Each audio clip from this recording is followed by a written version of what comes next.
Dear student, today we will see the next chapter of Science and Technology Part 2, Life Processes in Living Organism Part 1, सजीवातील जीवन प्रक्रिया भाग 1. In it we will see living organism and life processes, living organism and energy production, some nutrients and energy efficiency, cell division, a life process. या प्रकरणामध्ये आपण सजीव आणि जीवन प्रक्रिया, सजीव व ऊर्जा निर्मिती, काही अन्न घटक व मिळणारी ऊर्जा, पेशी विभाजन, एक जीवन प्रक्रिया एवढे असणारे जे काही घटक जे आहेत तर ते घटक आपण त्या ठिकाणी पाहणार आहोत. Before this can you recall, थोडंसं आपल्याला त्या ठिकाणी काय करायचं आठवायचे मागचं की how are the food stuffs and their nutrient contents useful for the body. म्हणजे अन्न पदार्थ आणि त्यातील असणारे जे काही पोषक तत्वे जे आहेत तर ती पोषक तत्वे शरीरासाठी कशा पद्धतीने त्या ठिकाणी उपयुक्त असतात हे आपल्याला त्या ठिकाणी विचारलेले पहा. The food stuffs are digested and converted into soluble nutrients. म्हणजे असणारे जे काही अन्न पदार्थ जे आहेत तर त्या अन्न पदार्थांचं पचन होताना दिसतं. त्याचं असणारं जे काही रूपांतर जे आहे तर ते रूपांतर विद्राव्य अशा प्रकारचे असणारे जे काही पोषक घटक जे आहेत तर ते पोषक घटकांमध्ये त्या ठिकाणी केलं जातं.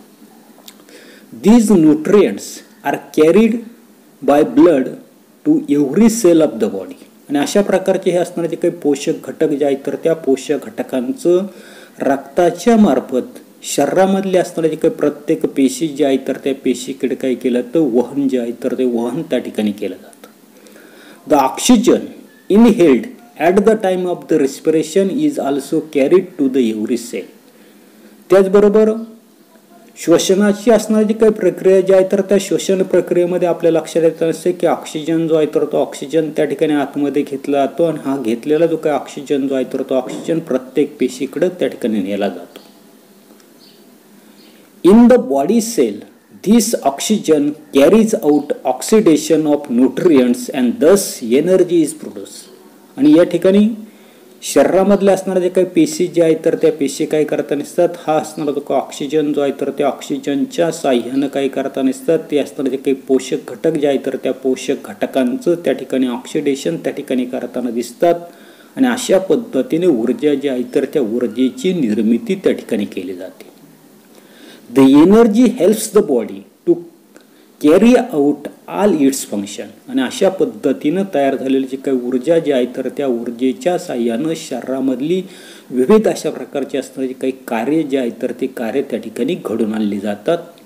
The nutrients helps in the growth and development of the body.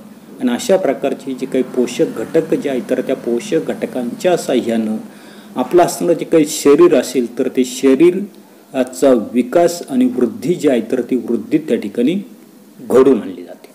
Second question आपल्याला दिलेलं आहे पहा की what is the importance of balanced diet for the body. संतुलित आहार जे आहे तर त्या संतुलित आहाराचं शरीरासाठी काय महत्त्व आहे आपण मागच्या इयत्तेमध्ये त्या ठिकाणी पाहिलेले. पुन्हा एकदा पहा काय सांगितलेले की balanced diet has carbohydrates, proteins, fats, vitamins and minerals in the right proportion. संतुलित आहार म्हणजे अशा प्रकारचा आहार की ज्या आहारामध्ये कर्बोदके, प्रथिनं, मेद असतील, जीवनसत्व असतील, खनिजे असतील तर योग्य प्रमाणामध्ये जर असतील तर अशा प्रकारचा असणारा जो काही आहार जो आहे तर त्या आहारालाच आपण त्या ठिकाणी संतुलित आहार त्या ठिकाणी म्हणताना दिसतो. Each nutrients carries a specific important functions. आणि हा जो काही संतुलित आहारामध्ये असणारे जे काही पोषक घटक जे आहेत तर त्या पोषक घटकांमध्ये आपल्याला त्या ठिकाणी विशिष्ट अशा प्रकारचं कार्य त्या ठिकाणी करताना दिसतात. In balanced diet all these nutrients are in right proportion. संतुलित आहार जो आहे तर त्या संतुलित आहारामध्ये हे असणारे जे काही पोषक घटक जे आहेत तर ते पोषक घटक योग्य प्रमाणामध्ये त्या ठिकाणी असतात. Since balanced diet is required for the energy and nutrition it is very important to maintain our health. आपल्या लक्षात येत नसते की संतुलित असताना जो काय आहार जो आहे तर तो आहार सर्वसाधारणपणे असणारी जी काही ऊर्जा आणि असणारं जे काही पोषण याच्यासाठी आवश्यक असतो. आणि म्हणून आपलं असणारं जे काही आरोग्य जे आहे तर ते आरोग्य जर त्या ठिकाणी चांगलं ठेवायचं जर असेल, राखायचं जर असेल तर त्या ठिकाणी संतुलित आहार जो आहे तर तो संतुलित आहार त्या ठिकाणी अतिशय महत्त्वाचा आहे. थर्ड क्वेश्चन्स दिलेलं बा, which different functions are performed by muscles in the body. म्हणजे शरीरामधले असणारे जे काही स्नायू जे आहेत तर ते स्नायू शरीरामध्ये कोणकोणती कार्य त्या ठिकाणी पार पाडताना दिसतात. तर 9वीला आणि 7वी 8वीला आपण 7वीला त्या ठिकाणी पाहिलेलं बा की there are 3 types of muscles in our body. आपलं जे काही शरीर जे आहे तर त्या शरीरामध्ये 3 प्रकारचे असणारे काही स्नायू जे आहेत तर ते स्नायू त्या ठिकाणी असतात. The voluntary muscles brings about all the movements according to our will. या ठिकाणी असणारे जे काही ऐच्छिक अशा प्रकारचे असणारे जे काही स्नायू जे आहेत तर ते स्नायू काय करताना दिसतात, आपल्या इच्छेप्रमाणे त्या ठिकाणी असणारे जे काही हालचाल जे आहेत तर ते हालचाल त्या ठिकाणी करताना दिसतात. In voluntary muscles brings about all vital activities of the body. त्याच्यानंतर अनैच्छिक अशा प्रकारचे असणारे जे काही स्नायू जे आहेत तर ते स्नायू आपल्या शरीरामधली महत्त्वाची असणारे जे काही क्रिया ज्या आहेत तर त्या क्रिया त्या ठिकाणी करताना दिसतात. The visceral organ are under the control of involuntary muscles. त्या ठिकाणी असणारा जो काही व्हिसेरल्स ऑर्गन्स जो आहे तर तो ऑर्गन्स मात्र त्या ठिकाणी अनैच्छिक अशा प्रकारचे जे काही स्नायू जे आहेत तर त्या स्नायूंखाली त्या ठिकाणी काय करताना दिसतात, कार्य जे आहेत तर ते कार्य त्या ठिकाणी करताना दिसतात. The cardiac muscles control the movement of the heart. आपल्या त्या ठिकाणी हृदयामध्ये असणारे जे काही कार्डिक मसल जे आहेत तर ते कार्डिक मसल काय करताना दिसतात, हृदय जे आहे तर त्या हृदयाची हालचाल जी आहे तर त्या हालचालीचं कंट्रोल म्हणजे त्या ठिकाणी नियंत्रण जे आहे तर ते नियंत्रण त्या ठिकाणी करताना दिसतात. Carbonates and proteins are stores in the muscles. कर्बोदके असतील, प्रथिन असतील तर यांचा असणारा जो काही संचय जो आहे तर तो संचय याच्यामध्ये या जी काही स्नायू जे आहेत तर त्या स्नायूंमध्ये त्या ठिकाणी होताना आपल्याला त्या ठिकाणी दिसतो. त्याच्यानंतरचं 4th क्वेश्चन्स दिलेलं आपल्याला काय दिलेलं आहे की what is the importance of the digestive juice in the digestive system. म्हणजे सर्वसाधारणपणे पाचक रस जे आहेत तर त्या पाचक रसांचं पचन संस्थेमध्ये काय महत्त्व आहे. 9वीला आपण त्या ठिकाणी पाहिलेले पहा काय सांगता येईल की digestive juice content different enzymes. या ठिकाणी सर्वसाधारणपणे पाचक असणारे जे काही रस जे आहे तर त्या पाचक रसांमध्ये विविध अशा प्रकारचे असणारे जे काही विकर जे आहेत तर ते विकर त्या ठिकाणी असतात. Enzymes acts as catalyst and bring about the chemical reactions as faster pace. आपल्याला माहिती आहे की जे काही विकर जे आहेत तर ते विकर काय करताना दिसतात तर असताना जे काही कॅटॅलिस्ट उत्प्रेरकाचं कार्य त्या ठिकाणी करताना दिसतात. आणि शरीरामध्ये चालणाऱ्या ज्या काही रासायनिक अभिक्रिया ज्या आहेत तर त्या रासायनिक अभिक्रिया जलद गतीनं त्या ठिकाणी घडून आणताना दिसतात. The digestive juice of the stomach make pH of digestive track acidic while that of the intestine juice make it alkaline. उदाहरणार्थ आपल्या लक्षात येताना असते की आपलं असताना जे काही स्टमक पोट जे आहे तर त्या पोटामधला असणारा जो काही पाचक रस जो आहे तर तो पाचक रस काय करताना दिसतो, आपला असणारा जो काही डायजेस्टिव्ह ट्रॅक जो आहे म्हणजे अन्न असणारा जे काही पचन मार्ग जो आहे तर तो अन्न पचन मार्गाचा pH जो आहे तर तो pH काय करताना दिसतो, ॲसिडिक करताना दिसतो. तर असताना जे काही इंटेस्टिनल ज्यूस म्हणजे आतड्यामधला असणारा जो काही रस जो आहे तर तो रस काय करताना दिसतो तर त्या ठिकाणी त्याला ते अल्कलाइन त्या ठिकाणी करताना दिसतो. त्याच्यानंतरचा 5th क्वेश्चन्स आपल्याला दिलेले की which system is in action for removal of waste material produce in the human body. म्हणजे मानवी शरीरामध्ये तयार होणारे टाकाऊ पदार्थ बाहेर टाकण्यासाठी कोणती संस्था त्या ठिकाणी कार्य करताना दिसते. काय सांगता येईल आपल्याला की सर्वसाधारणपणे excretory systems helps in the removal of the nitrogenous waste material produce in the human body. मानवी शरीरामध्ये तयार होणारे जे काही टाकाऊ पदार्थ जे आहेत तर ते टाकाऊ पदार्थ शरीराबाहेर टाकण्यासाठी एक्सक्रेटरी सिस्टीम म्हणजे उत्सर्जन संस्था जी आहे तर ती उत्सर्जन संस्था काय करताना दिसते तर त्या ठिकाणी ती कार्य जे आहे तर ते कार्य त्या ठिकाणी करताना दिसते. त्याच्यानंतरचं आपल्याला 6th क्वेश्चन्स त्या ठिकाणी दिलेलं आहे की what is the role of the circulatory system in the energy production. म्हणजे ऊर्जा निर्मिती जी आहे तर त्या ऊर्जा निर्मितीमध्ये रक्ताभिसरण संस्था कशी कार्य करताना दिसते की due to the circulatory system glucose from the digestive system and oxygen from the respiratory system is transported to the every cell. आपल्याला माहिती आहे की तिची काय रक्ताभिसरण संस्था जी आहे तर त्या रक्ताभिसरण संस्थेमुळं आपले असणारे जे काही पचन संस्था जी आहे तर त्या पचन संस्थेमधलं असणारं ग्लुकोज आणि असणारे जे काही श्वसन संस्था जी आहे तर त्या श्वसन संस्थेमधलं असणारं जे काही ऑक्सिजन जो आहे तर त्या ऑक्सिजनचं वहन आणि त्या ठिकाणी ग्लुकोजचं वहन प्रत्येक पेशीमार्फत त्या ठिकाणी केलं जातं. Red blood cells carries the oxygen as the blood is pump by the heart. आपल्याला माहिती आहे की रेड ब्लड सेल जे आहेत तर त्या रेड ब्लड सेल्स म्हणजे सर्वसाधारणपणे लाल रक्तपेशी ज्या आहेत तर त्या लाल रक्तपेशी काय होताना दिसतात तर ऑक्सिजन जे आहे तर त्या ऑक्सिजनचं असणारं जे काही वहन जे आहे तर ते वहन त्या ठिकाणी हार्टकडून त्या ठिकाणी करताना दिसतात ब्लडच्या साहाय्यानं. In every cell with the help of the oxygen glucose molecule yield the energy by the process of oxidation. म्हणजे प्रत्येक असणारे जे काही पेशी जे आहे तर त्या पेशीमध्ये ऑक्सिजनच्या साह्यानं ग्लुकोज जे आहे तर त्या ग्लुकोजचा असणारं जे काही रेणू जे आहे तर त्या रेणूपासून काही केले ते ऊर्जा जी आहे तर ती ऊर्जा त्या ठिकाणी ऑक्सिडेशनच्या साह्याने त्या ठिकाणी काय केले ते तयार केली जाते. त्याच्यानंतर तर 7th क्वेश्चन्स आपल्याला दिलेले की what are the various processes occurring in the human body control in how many ways. मानवी शरीरांतर्गत चालणारं जे काही कार्य जे आहे तर ते कार्य नियंत्रण त्या ठिकाणी कसं त्या ठिकाणी होतं हे आपल्याला त्या ठिकाणी पाहायचंय आणि ते किती प्रकारे. आता काय सांगता येईल की सर्वसाधारणपणे की the nervous system and the endocrine system brings about the control by the neurons and chemical coordination in the body. जे सर्वसाधारणपणे आपल्या त्या ठिकाणी लक्षात येताना दिसते की आपल्या शरीरामध्ये असणारे जे काही चेतासंस्था आणि असणारे जे काही एंडोक्रिनिक असणारे जे काही संस्था जे आहेत तर ती एंडोक्रिनिक संस्था काय करताना दिसते तर आपले जे असणारे जे काही शरीर जे आहे तर त्या शरीरामधलं असणारे जे काही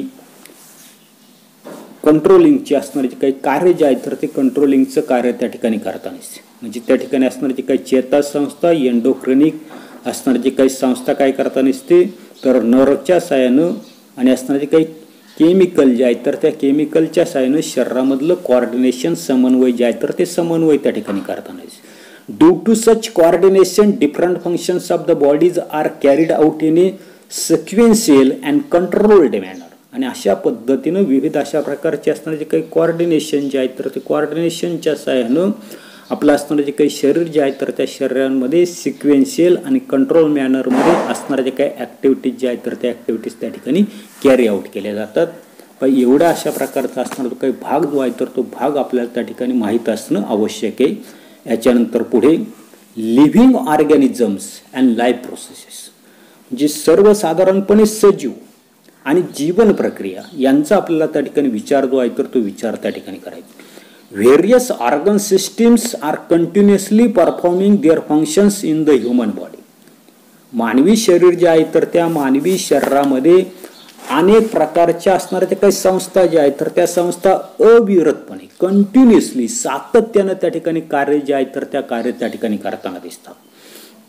along with the various system like digestive, respiratory, circulatory, excretory and control system, different external and internal organs are performing their functions independently but through a complete coordination. काय काय सांगितले की सर्वसाधारणपणे विविध अशा प्रकारच्या असणाऱ्या ज्या काही संस्था ज्या आहेत तर त्या संस्थेमधली पहिली आपल्याला सांगितली डायजेस्टिव्ह पचन संस्था, रेस्पिरेटरी श्वसन संस्था, त्याच्यानंतर एक्सक्रेटरी म्हणजे सर्वसाधारणपणे उत्सर्जन संस्था, त्याच्यानंतर कंट्रोल सिस्टम जी त्या ठिकाणी आपल्याला नियंत्रण संस्था त्या ठिकाणी सांगता येईल, किंवा इंटरनल ऑर्गन्स आंतरिक अशा प्रकारची किंवा बाह्य अवयव जे आहेत तर ते काय करत नसतात, यांचं कार्य जे आहे तर ते कार्य त्या ठिकाणी स्वतंत्रपणे परंतु सर्वांच्या समन्वयातून त्या ठिकाणी ते कार्य जे आहे तर ते कार्य त्या ठिकाणी घडताना दिसतं.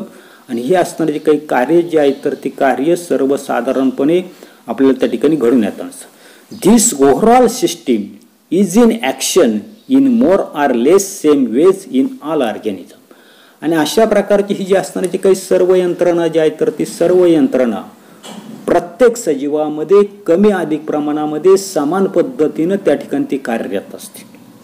Those are in need of continuous source of the energy for this purpose. आणि याच्यासाठी हे सर्वच्या सर्वांना त्या ठिकाणी अखंडपणे ऊर्जेचे असणारे जे काही स्रोत जे आहे तर त्या स्रोतांची आवश्यकता जी आहे तर ती स्रोतांची आवश्यकता त्या ठिकाणी असते. Carbohydrates, fats, lipids are the main source of this energy and it is harvested by the mitochondria present in each cell. कर्बोदके असतील, स्निग्ध पदार्थ असतील, प्रथिनं, हे जे काही अन्न पदार्थ जे आहेत तर ते अन्न पदार्थ या ऊर्जेचे मुख्य अशा प्रकारचे स्रोत आणि हे प्रत्येक पेशीमध्ये असलेली जे काही मायटोकॉन्ड्रिया तंतुकणिका जे आहे तर त्या तंतुकणिकेच्या मदतीने ही ऊर्जा जी आहे तर ती ऊर्जा त्या ठिकाणी मिळवली जाते. मायटोकॉन्ड्रिया आपण त्या ठिकाणी 8वीला 9वीला त्या ठिकाणी पाहिलेले की mitochondria is called as the power house of the cell. म्हणजे त्या ठिकाणी असणारे जे काही पेशी जे आहेत तर त्या पेशींचं असणारं जे काही पॉवर हाऊस म्हणून त्या ठिकाणी तंतुकणिकेला त्या ठिकाणी म्हटलं जातं.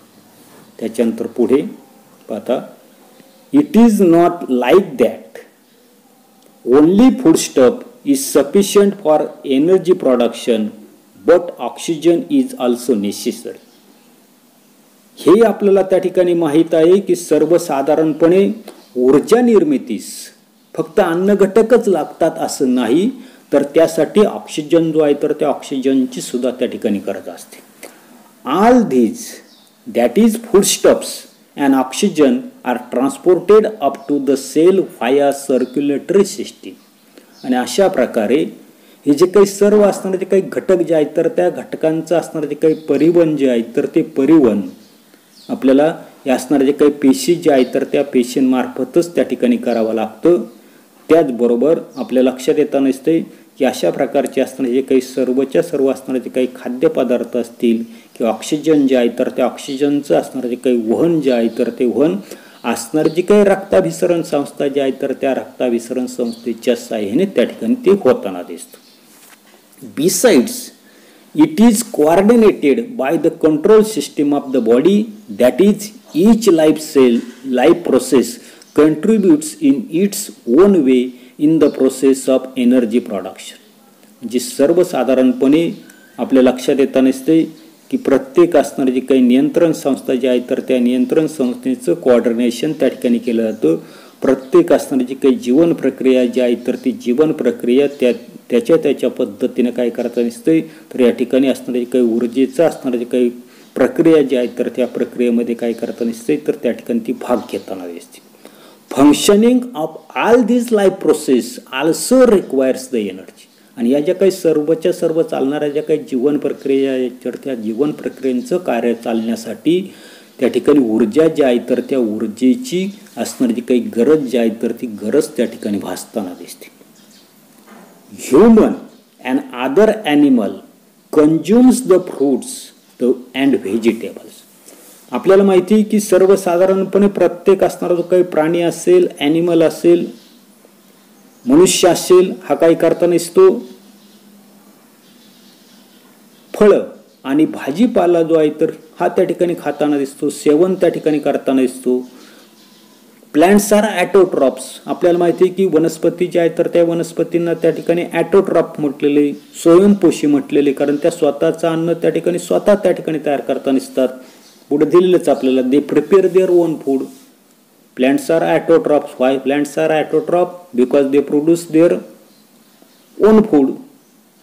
म्हणजे वनस्पती जे आहे तर त्या वनस्पतींना आपण स्वयंपोषी त्या ठिकाणी म्हटलेले, स्वतःचं पोषण स्वतः त्या ठिकाणी करताना दिसतात, कारण ते स्वतः त्या ठिकाणी अन्न जे आहे तर ते अन्न त्या ठिकाणी तयार करताना दिसतात. They utilise some of the food for themselves whereas remaining is stored in the various parts like the fruits, leaves, stems, roots etcetera. आणि या ज्या असणाऱ्या ज्या काही वनस्पती ज्या आहेत तर त्या वनस्पती काय करताना दिसतात, काही अन्न त्या ठिकाणी स्वतः वापरताना दिसतात, तर उर्वरित असणारे जे काही अन्न जे आहे तर ते अन्न फळं असेल, पान असेल, खोड असेल, मूळ असेल, याच्यामध्ये त्या वनस्पती काय करताना दिसतात, साठवून त्या ठिकाणी ठेवताना दिसतात. पुढे we consume all these various plants materials and obtain different nutrients like carbohydrates, fats, proteins, vitamins, minerals etcetera. आणि आपण काय करताना दिसतो की वनस्पतींनी ज्याच्यामध्ये त्या ठिकाणी अन्न जे आहे तर ते अन्न त्या ठिकाणी साठवून ठेवलेलं आहे, अशा प्रकारची त्या वनस्पतीचे असणारे जे काही भाग जे आहेत तर त्या भागांचं काय करताना दिसतो आपण त्या ठिकाणी ते खाताना दिसतो, सेवन त्या ठिकाणी करताना दिसतो. आणि याच्यापासून आपल्याला विविध अशा प्रकारचे असणारे जे काही पोषक घटक जे आहेत तर त्याच्यामध्ये कर्बोदके असेल, प्रथिनं, स्निग्ध पदार्थ, जीवनसत्व, खनिजे त्या ठिकाणी आपल्याला त्याच्यामधून मिळताना दिसतात. Which food material do we consume to obtain these nutrients. आणि यासाठी आपण कोणकोणते अन्नपदार्थ खातो हे आपल्याला त्या ठिकाणी लक्षात येताना दिसतं. आता पुढे we obtain the carbohydrates from the milk, fruits, jaggery, cane sugar, vegetables, potato, sweet potato, sweet meats and cereals like wheat, maize, ragi, जवार, मिलेट, राईस एक्सेट्रा. आता नीट लक्षात ठेवा की दूध, फळं, गूळ असेल ज्याला आपण जॅगरी म्हणताना दिसतो, साखर असेल, भाजीपाला असेल, गहू असेल, मका असेल, नाचणी असेल, ज्वारी, बाजरी, तांदूळ यासारखे असणारे जे काही धान्य.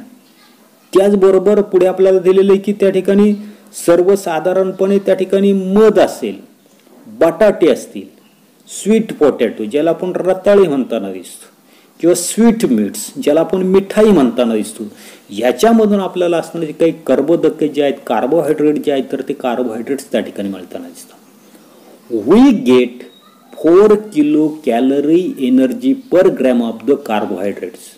म्हणजे कर्बोदके जे आहेत तर त्या कर्बोदकांमधून आपल्याला 4 किलो कॅलरी पर ग्रॅम एवढी असणारी जी काही ऊर्जा जी आहे तर ती ऊर्जा काय होताना दिसते, मिळताना दिसते. Latest study the way by which this energy is obtain. आणि अशा पद्धतीनं म्हणजे ही जी काही ऊर्जा जी आहे तर ती ऊर्जा नेमकी त्या ठिकाणी कशा पद्धतीनं त्या ठिकाणी मिळते किंवा कशी मिळवली जाते याचा असणारा जो काय अभ्यास जो आहे तर तो अभ्यास आपल्याला त्या ठिकाणी करायचा. त्यासाठी क्वेश्चन्स आपल्याला दिलेले आहे की पहिला क्वेश्चन्स त्या ठिकाणी दिलेले आहे की many players are seeing consuming some foodstuffs during the break of the games. आता तुमचं जर निरीक्षण जर त्या ठिकाणी जर असेल तर तुमच्या त्या ठिकाणी लक्षात येताना दिसते की अनेक असणारे जे काही खेळाडू आहेत तर ते खेळाडू खेळ खेळत असताना काही मध्यंतर जो आहे म्हणजे मध्ये त्या ठिकाणी ब्रेक होताना दिसतो, तर त्या ब्रेकमध्ये मध्यंतरामध्ये काही पदार्थ जे आहेत तर त्या काही पदार्थांचं असणारे जे काही सेवन जे आहे तर ते सेवन त्या ठिकाणी करताना दिसतात. असे पदार्थ खेळाडू त्या ठिकाणी का घेत असावेत याचा असणारं ते काही आन्सर जे आहे तर ते आन्सर आपल्याला त्या ठिकाणी शोधायचे. आता काय सांगता येईल की players requires energy in the greater amounts. खेळाडू जे आहे तर त्या खेळाडूंना त्या ठिकाणी तो खेळ खेळण्यासाठी अधिकची असणारी जी काही ऊर्जा जी आहे तर त्या ऊर्जेची त्या ठिकाणी गरज असते. They spare heavily at the time of the game or sport which result in the loss of the water and electrolyte from their body. म्हणजे ज्या वेळेला त्या ठिकाणी हे असणारे जे काही खेळाडू जे आहेत तर ते खेळाडू ज्या वेळेला तो खेळ जो आहे तर तो खेळ त्या ठिकाणी खेळताना दिसतात, गेम खेळताना दिसतात, तर त्यावेळेला त्यांच्या शरीरामधलं असणारं जे काही पाणी असेल की इलेक्ट्रोलाइट जे आहे तर त्या इलेक्ट्रोलाइट काय होताना दिसतं शरीराच्या बाहेर त्याचा त्या ठिकाणी लॉस जो आहे तर तो लॉस त्या ठिकाणी होताना दिसतो. and this may affect their performance in the sport. आणि याच्यामुळं म्हणजे लॉस ऑफ वॉटरमुळं किंवा इलेक्ट्रोलाइटमुळं त्यांचा असणारा तो काही खेळामधला असणारा तो काही परफॉर्मन्स जो आहे तर तो परफॉर्मन्स त्या ठिकाणी कमी पडू शकतो. आणि to prevent such unfavourable effect they are given juice or drinks. आणि हे त्या ठिकाणी टाळायचे, ते टाळण्यासाठी मध्यंतरामध्ये त्यांना त्या ठिकाणी ज्यूस किंवा ड्रिंक्स जे आहेत तर ते ड्रिंक्स त्या ठिकाणी दिलं जातं. This helps them to restore the balance of the water and electrolyte in their body. आणि अशा प्रकारचं ज्यूस दिल्यामुळं, ड्रिंक्स दिल्यामुळं त्यांच्या शरीरामधलं असणारं जे काही वॉटर असेल, इलेक्ट्रोलाइट्स, तर त्यांचं संतुलन जे आहे तर ते संतुलन पुन्हा त्या ठिकाणी रिस्टोर केलं जातं, पूर्ववत केलं जातं. It also gives enhance energy required for the performance. आणि अशा प्रकारचं ड्रिंक्स असेल, ज्यूस असेल तर त्याच्यामधून त्यांना त्या ठिकाणी ऊर्जा जी आहे तर ती ऊर्जा त्या ठिकाणी काय जाते, मिळली जाते. त्याच्यानंतरचा पुढचा क्वेश्चन्स आपल्याला दिलेला आहे पहा की व्हॉट इज रेस्पिरेशन आणि हाऊ डज इट ऑकर्स. म्हणजे सर्वसाधारणपणे श्वसन म्हणजे काय आणि श्वसनाची असणारी जी काही क्रिया जी आहे तर ती क्रिया त्या ठिकाणी नेमकी कशी त्या ठिकाणी घडते याचा आपल्याला विचार जो आहे तर तो विचार त्या ठिकाणी करायचा. आता काय सांगताय की release of energy from the assimilated food is called respiration. तर release of energy from the assimilated food म्हणजे सात्विकीकरण झालेले जे काही अन्न जे आहे तर त्या अन्नामधून बाहेर पडलेली जी काही ऊर्जा जी आहे तर त्या ऊर्जेलाच आपण त्या ठिकाणी रेस्पिरेशन म्हणताना दिसतो, श्वसन त्या ठिकाणी म्हणताना दिसतो. आता कशा पद्धतीने घडून येताना दिसतं तर inhalation and exhalation is called breathing. आपल्याला माहिती की हवा जी आहे तर ते हवा आतमध्ये घेतो त्याला आपण इनहेलेशन म्हणतो, पुन्हा तीच हवा त्या ठिकाणी नंतर बाहेर टाकताना दिसतो त्याला आपण एक्सहेलेशन म्हणताना दिसतो, यालाच आपण त्या ठिकाणी ब्रीदिंग म्हणताना दिसतो, श्वसन म्हणताना दिसतो. When inhalation is done air enters the lungs. म्हणजे ज्या वेळेला आपण इनहेलेशनची प्रक्रिया करतो, हवा आतमध्ये घेतो तर त्यावेळेला काय होतं ते हवा जी आहे तर ते हवा फुफ्फुसामध्ये जाते. The oxygen from the air enter the blood while carbon dioxide from the blood exist from the blood. आणि ज्या वेळेला त्या ठिकाणी हवा आतमध्ये घेतो तर त्यावेळेला त्या हवेमधला असताना जो काय ऑक्सिजन जो आहे तर तो ऑक्सिजन रक्तामध्ये त्या ठिकाणी मिसळला जातो. कार्बन डायऑक्साईड जो आहे तर तो कार्बन डायऑक्साईड पुन्हा रक्तामधून काय केलं तो शरीराच्या त्या ठिकाणी बाहेर टाकला जातो. Through exhalation carbon dioxide is given out. आणि श्वासोश्वास म्हणजे श्वास जो आहे तर तो श्वास ज्या वेळेला बाहेर टाकला जातो म्हणजे एक्सहेलेशनच्या प्रक्रियेमध्ये कार्बन डायऑक्साईड आपण त्या ठिकाणी बाहेर टाकला जातो. This gaseous exchange occurs through all over membrane and this is called the external respiration. म्हणजे अशा प्रकारची जी काही वायूंची असणारी जी काही देवाणघेवाण जे आहे तर ती देवाणघेवाण ॲलोव्हर मेम्ब्रेन जे आहे तर त्या ॲलोव्हर मेम्ब्रेनमध्ये त्या ठिकाणी घडून येताना दिसते, त्यालाच आपण त्या ठिकाणी बाह्य श्वसन त्या ठिकाणी म्हणताना दिसतो. The RBCs carry oxygen to every cell. आपल्याला माहिती की रेड ब्लड सेल्स म्हणजे असणाऱ्या ज्या काही तांबड्या रक्तपेशी ज्या आहेत तर त्या तांबड्या रक्तपेशी काय करताना दिसतात, ऑक्सिजन जो आहे तर तो ऑक्सिजन प्रत्येक पेशीला त्या ठिकाणी पुरवताना दिसतात. Here inside the mitochondria tissue respiration or internal respiration takes place. हे आपण मागं त्या ठिकाणी 9वीला पाहिलेलं आहे की जे काही तंतुकणिका ज्या आहेत मायट्रोकॉन्ड्रिया ज्या आहेत तर त्या मायट्रोकॉन्ड्रियाच्या आतमध्ये असणाऱ्या ज्या काही ऊती ज्या आहेत तर त्या ऊतींमध्ये त्या ठिकाणी श्वसनाची प्रक्रिया त्या ठिकाणी घडून येताना दिसते किंवा आंतरिक श्वसन त्या ठिकाणी घडून येताना दिसते.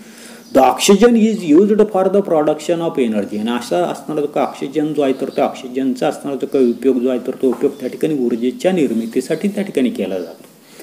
Bye oxidation of the food nutrients energy is released in the form of the ATP.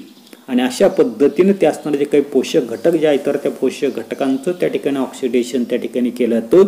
त्याच्यामधून असणारी जी काही ऊर्जा जी आहे तर ती ऊर्जा काय केली ती त्या ठिकाणी तयार केली जाते किंवा बाहेर टाकली जाते. आणि ही बाहेर टाकलेली जी काही ऊर्जा जी आहे तर ती ऊर्जा एटीपीच्या म्हणजे ॲडिनोसिन्स ट्रायफॉस्फेटच्या रूपामध्ये त्या ठिकाणी ती टाकली जाते. एवढाच असणारा जो काही भाग जो आहे तर तो भाग आपण या तासाला पाहणार आहोत. पुढील भाग पुढील तासाला पाहू. धन्यवाद.